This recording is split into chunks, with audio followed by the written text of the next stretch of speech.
Well, I woke up this morning and it's cold. And then I checked the weather, and I think the high in a couple days is going to be about 9 degrees. So it's time to winterize the fifth wheel. Now, I have winterized fifth wheels before, but I don't think I've ever really winterized this one. So let's go figure it out. So you've got a project, a hobby, a chore, or a repair, and you don't know where to start? Let's figure it out. Well, it's mid-October, and usually we count on getting snow by Halloween. But unfortunately, this is what I woke up to this morning, and it's only going to get colder, a lot colder.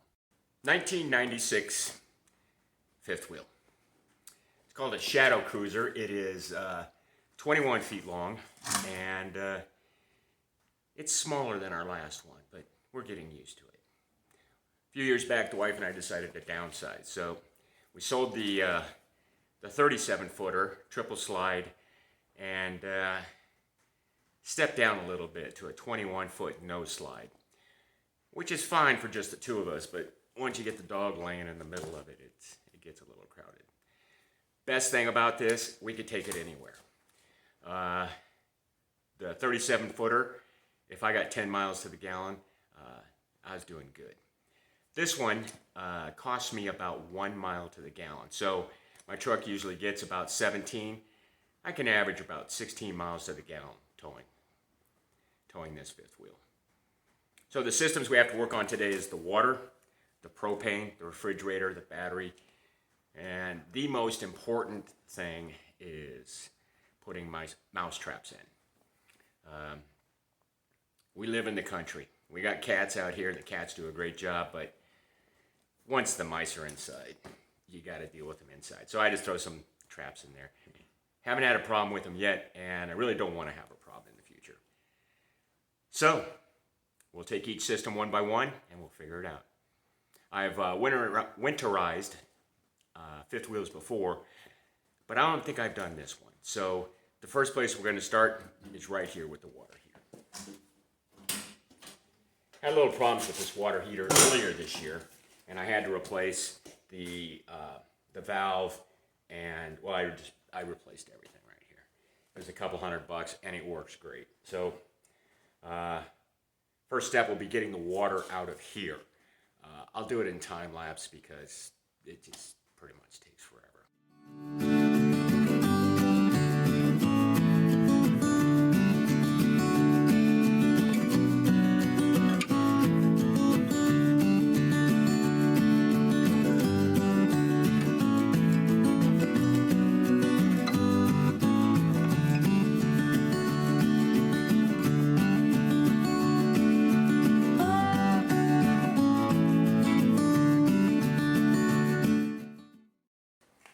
Okay, a couple things I wanted to mention. Holding tanks. The holding tanks are already empty. Normally we do this outside so we don't make this big mess here on the floor.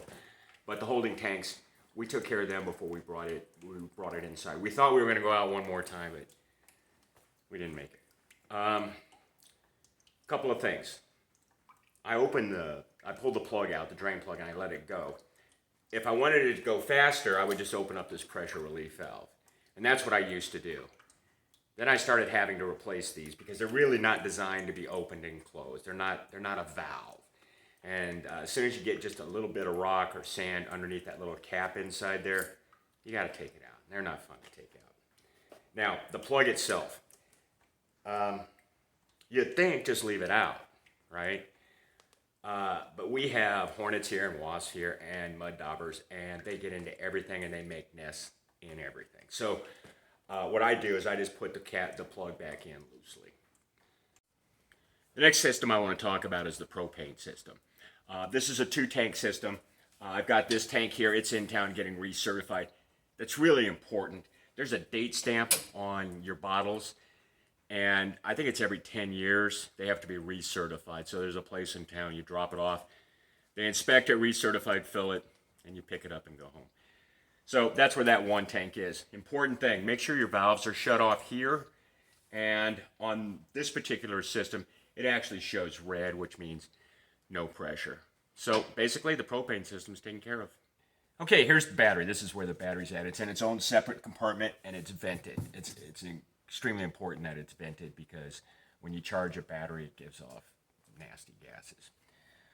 Normally, well, not normally. What I was going to do was just hook up some pigtails to it, run a charger over here, plug it in here, and just let it sit in here on a trickle float charger. I changed my mind. What I'm going to do is I'm actually going to pull it out and I'm going to put it on the charging bench over here. And I've got a whole video on that. I've only made like 3 videos, so it won't be hard to find, on my winter battery charging station. If I leave it in here, I'm not going to service it. And I want to go through and I want to check the water and I want to clean it up. I want to make sure everything's good to go on it. So I'm not going to show you that. It's me taking a battery out. It's a little tiny compartment, so basically it'll be a video of my butt while I'm trying to pull a battery out. So I will save you that. Anyway, on to the next system. Next systems are a bit more complicated and they have to be filmed inside. So excuse my lighting, I'm new at this. Okay, well, we're inside now, and it's pretty cozy in here, but that's okay. It's like I said, it's just the wife and I, so it's not that big of a deal. A couple things I wanted to go over with you before I got into the water system. The water system is the main system, and it's going to be complicated to shoot. And like I said, I'm fairly new at this, but I want to get you the information, and I want that feedback. So if someone says, "Hey, you know what you should have done," well, then I could make changes too. So first thing I want to go over is mouse traps. I don't like using poison, and I don't like because unless you get first kill poison, it kills the mouse. The mouse gets eaten by the cat dies. I like my cats. The next thing is those sticky pads. Imagine being glued to a board and eating your arm off. So I didn't like that either. If you're going to do it, just do it, get it over with. What I use and I just got myself on the finger, and is a peanut butter trap. They're fairly simple to use. You open them up, and there's a little cup in here. You put peanut butter in there. You set it. You forget it. You come back in the spring, and you clean things up. The best places to put them that I found, under the sink. Our sofa here is where the water tank and the water pump is. I'll put one there. I'll put one in the bathroom. I'll put one up on the top where we sleep. So these guys will be all over the place. The next thing I wanted to talk to you about is the refrigerator. It's super important to keep your refrigerator open. If there's any moisture in there at all, and it gets closed up, it's going to turn into mold, and it's just going to be a mess to clean up. So we put a towel in here, so even if a kid comes in and bumps it, it's not going to seal shut. Okay. Normally we'd have a box of baking soda in there, but somebody used the baking soda to clean the batteries. I don't know. It's just gone. So the next thing we're going to work on is the water system. Okay, let's go figure that out now. Okay, what we're looking at now is the bypass valve for your water heater. Since we're getting ready to put RV antifreeze in the system, we really don't want that RV antifreeze getting into the water heater. It's not toxic, but it doesn't taste very well. So if you'll notice right up here, this here says normal. And I don't know if I could focus in on that, but that says normal. So with the valve in that position, water will flow up and into your water tank. And if you flip it around like this, it now says bypass, which means now no water is going to get into your water tank. Okay, I'm trying not to do a lot of handheld stuff because it just gets shaky and it's kind of hard to watch. This is the rear sofa. I want to show you where they put the water pump and how much access they gave you to your water systems. That's it. That's how much room I got to work. So let me get some lights in there. Let me get you set up so you can see what I'm doing, and we'll take a couple more shots. Okay, this here is your water pump, and very similar to the water heater, it has a bypass valve, but this one's different. This is actually for putting RV antifreeze in. This over here is your water tank. That's your main water tank. So the water comes in through here into the pump and into your RV. This valve right here, when you turn it, now allows RV antifreeze to be pulled up through this tube here and injected into the system. So I'll get that set up and we'll see if it actually sucks it up. Okay, I've got the pump in bypass.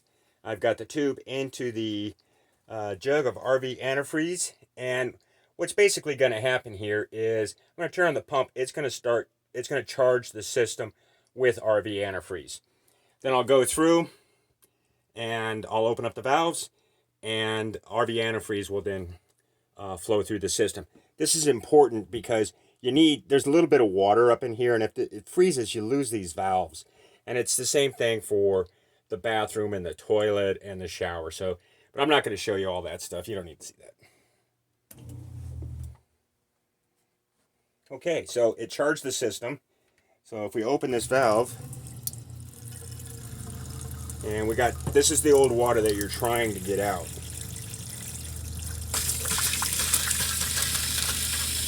And there you go, RV antifreeze. So that line has been flushed. We'll open up the hot water now. And remember, we're in bypass, so it won't go into the heater. It'll just go in through the hoses.